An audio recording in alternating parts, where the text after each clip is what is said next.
This morning's breakfast is sponsored by Incognito.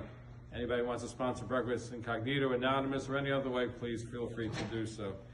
Interesting, the Torah lists the various contributions that the Jews made: gold, silver, copper, and it goes through a whole list of different things and finally reaches the precious stones, Avnei Shoma, Avnei Meluim. So if you look at the list, you would think that gold is the most valuable and the precious stones are the least valuable, but we know the precious stones are the most valuable. They were worth something like 600,000 gold coins, and they were outrageously valuable. So why doesn't it list the Avnei Shom first, and then gold and silver? Why is it listed at the end? It should list at the beginning, because it lists gold, silver, listed in pecking order. First lists the gold, the silver, the copper, the other items. It seems like in descending order of value, and yet the Avnei Shom, the Avnei Meluim, the precious stones, are listed last. They should be listed first. This is a question of the Orach Chaim HaKodesh that he asked. So he says, basically speaking, what we consider valuable in the eyes of God is not necessarily what God considers valuable.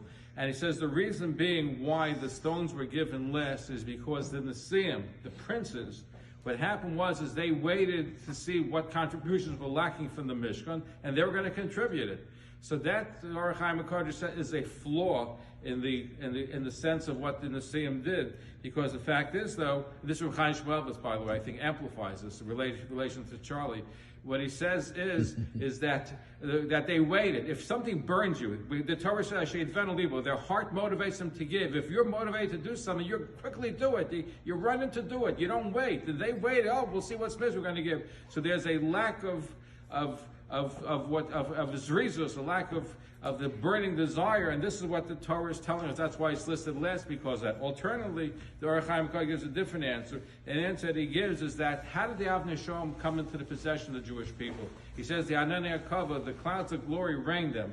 So really, there was no effort to getting the precious stones. It's worth a lot of money, but you literally picked it off the ground, as opposed to the other elements. So that's what the Torah is trying to teach us, an important lesson. It's not how valuable it is, it's what the tircha, the effort you put into it. That's what God values. How much tircha you put into it. L'fum tzara agra, the more effort, the better it is. So it's not how precious, how much it's worth, it's how much effort you put into it. Have a wonderful day, have a good chodesh.